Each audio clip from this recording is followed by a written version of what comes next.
Madaydayaw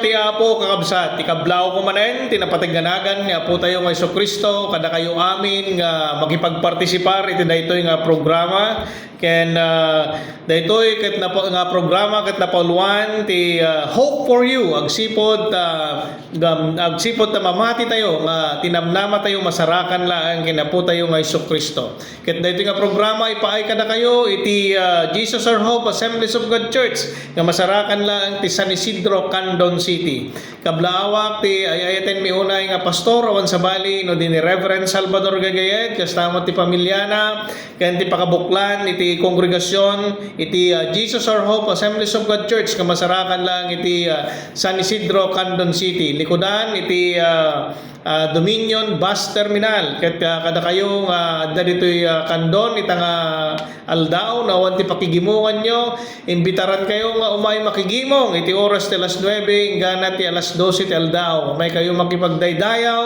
ti espiritu ken kinapudno.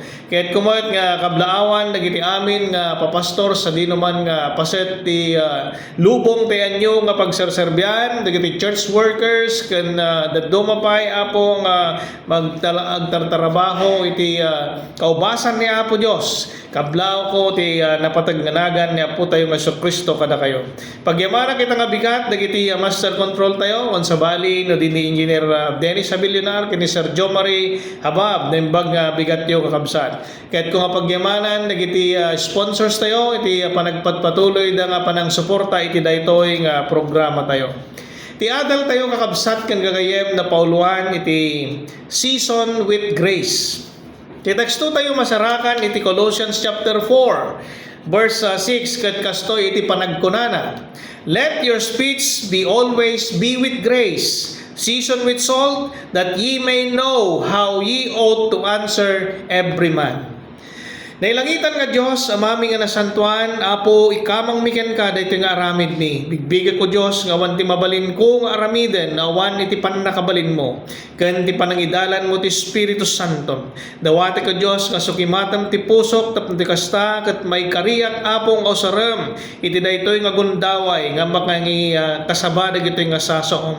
O Lord, dawatak mo Diyos nga pulutan na kuma tapno ti kasta ket makapagsauak kadagiti banbanag dagiti sao Apo nga makainspirar makaguyugoy ken mangted tinamnama kadagiti amin nga makipagpaset iti daytoy nga gimong ti tangata. O Dios amami nga nasantuan pagkaykaysaan na kami ti espiritu nga mangitag-ay tinapatag-unay nga nagan mo. Bendisyon ang narod dagiti nga saom ket sapay la kuma o Dios ta mangted Apo tinamnama kadagiti amin ngagdengeg. Ikomit ko amin ken ka ken Kristo Jesus ka po mi.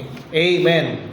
Patpatgek nga kakabsat ken gagayem ti sao ket addapan nakabalin wenno biag na nga addaan iti bilag nga mangbendisyon wenno mangidadanes ken ka. Words have power or there is power in word. Ket daytoy mabalin na ka nga palaingan o addaan ka iti palaingan adda ka iti anayan ken mabalin na kamet nga dadaelan no adda ka iti saan nga naimbag na sitwasyon.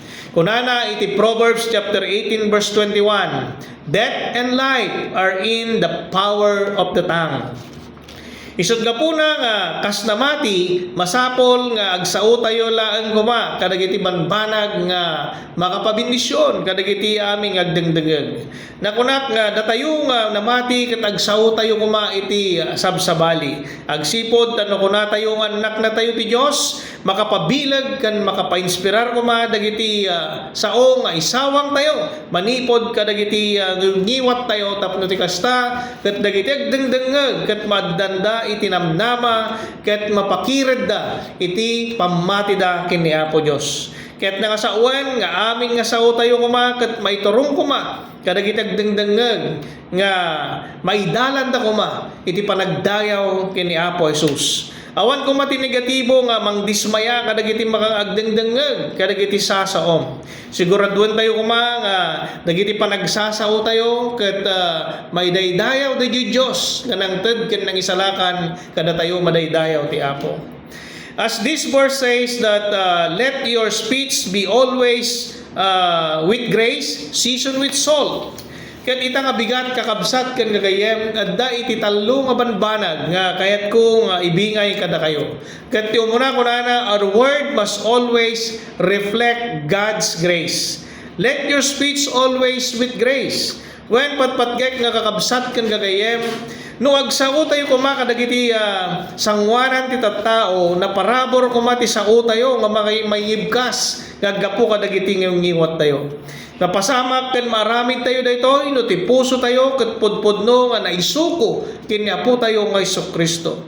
Ti pudpudno nga ayat ni Apo Dios ket sumrek kadagiti puspuso tayo no nakasentro iti pamati tayo ken ni Apo Hesus. It is Christ-centered communication ket isu ti agreflect wenno agan ninag iti biag tayo nga napnuan iti ayat kinapakumbaba kinaman nga asi kastamet iti kinaimbag tayo madaydayaw ti Apo. Kunana iti Ephesians chapter 4 verse 29. Di kay agsao iti makapasakit usaran nyo lang dagiti balikas nga nasayaat ken maiparbeng tapno matulungan ti siya sino man nga kasasauyo. Kasapulan nga rod kakabsat ken gagayem nga dagiti sao tayo ket makainspirar, makapaalukoy ken mangted tinamnama saan ket di nga mangdadael, mangdoprak iti rikna wenno mangperdi iti natalinnaay nga kasasaad itagdengdengeg. Daytoy grace wenno parabor nga sarsarita kakabsat ken gagayem ket banag nga ited tayo nga saan nga kadagiti tattao nga saan nga may karingaw mawat. Dayta ti parabor. Ngem agsipod nga rod tanauneg wenno naisingsingayan nga ayat ti Dios nga adda ditoy uneg ti puso tayo makapagsao tayo iti makapabindisyon, makapabilag ken makapainspirar. Ket dagitoy kumati agtaod kadagiti ngiwat tayo. Ket iti panagsasao tayo kakabsat, napnuan kuma iti anos kinapakumbaba, ken napnuan tayo kuma iti asi kadagiti amin nga agdengeg. Wen kakabsat kasta iti galad dagiti namati nga insukod ti biagda ken ni Apo Hesus. Wen kakabsat kasta ti may pasamak nga idi ni Apo Hesus ket kasarsarita na dayjay maysa nga babae iti nga Samaritana idaddada iti maysa nga bubon. Daytoy nga babae ket nangibilang si babasol kapsipod iti pannakikamalala ngem napnuan isuna iti kinapudno. Ket idi nga magisarsarita ken ni Apo Hesus nangeg na iti turay ti panagsaw ni Apo Hesus ket nasauna iti kinapudno ti biag daytoy nga babae nga addaan iti kinapakumbaba. Wen di na pay nakita ngem iti kabibiyag daytoy nga babae nga ammon ni Apo Hesus iti kabibiyag na. Isut gapuna nga daytoy nga babae ket dayjay panagsasaw ni Apo Hesus naddaan isuna iti pammati. Kadayjay kasasauna ket maysa nga Dios imay iti pannakaukom ken pammakawan ken kuana madaydayaw ti Apo. Ket ti adal nga maala tayo ditoy patpatkek nga kakabsat ken gagayem nasaon daytoy nga dagitay diti balbalay tayo workplace wenno anyaman nga lugar kakabsat isu dagitoy dagiti ministry tayo nga inted ni Apo Dios. Ket datayo ti usaren ni Apo Dios nga mangibingay iti kinaimbag na. Isut gapuna nga dagiti panagsasao tayo kuma ket mainspiraran met dagiti dengeg kada tayo. Kadagiti ibaga tayo ammo tayo kuman nga iti sungbat dagitoy nga makangkangeg ket napnuan damet iti panagyaman. Agsipot tanog sao tayo kadagiti sao nga Adaan iti parabor dagitoy ket sao nga makaagas, makapagayugoy ken naganinag kuma iti kinaimbag dayjay Dios nga nangisalakan kada tayo madaydayaw ti Apo. Ti may kadwa ko na our word must be seasoned with salt. Patpatgek nga kakabsat ken gagayem ti asin manipod iti daan nga tulag wenno tinasantuan nga surat ket isu iti simbolo nga mang-preserve, mang-purify ken mangted iti flavor wenno raman. Ket inton nagusar tayo iti sao nga isawang tayo masapol kuma nga mangted iti ginawa mangpatibker tirik na, mangted tinamnama, ken saan nga mangdadael, wenno mangpasakit, wenno mangidadanes. Masapol kumalaeng pudpudno, mangted iti rigta ken salunat, ken mangted ti biag, ken nalaka kumalaeng maawatan, daydayaw ti Apo. Kunana iti Matthew chapter 5 verse 13, "You are the salt of the earth, but if the salt have lost his favor, wherewith shall it be salted?" Kastabat kakabsat nga ti asin nga mangpreserba kadagiti makmakan tapno ti kasta ket pumaot wenno bumayag iti biag na ti sao tayo kumaket mangpreserve wenno ted iti kinapudno nga mangted iti naimas nga raman kasmet iti panagsasao tayo kadagiti tattao wenno iti panagisarsarita tayo masapol nga dagiti sasawen tayo ket makaited iti namnama wenno makainspirar tayo kuma saan nga nagubsang wenno makasaer wenno mangdadael iti rikna. Adu dagiti nalaing speakers no minsan nga no mirisen tayo dagiti sarsaritain da ket may sentro iti bagbagida. Wenno saan mangdadael iti rikna tayo nga di tayo nga mapupuutan. Ket no yeplikar tayo kuma iti biag tayo. Dagitoy nga sao tayo kumalaeng ket agsao tayo laang iti kinapudno. Pakabirukan tayo iti kinapudno ken nainsiriban nga panagsasao masarakan tayo laeng kakabsat manipod ti nasantuan nga surat. Isut gapuna nga kasmaysa nga namati kasapulan tayo iti kankanayon regular nga panagbasbasa ti nasantuan nga surat.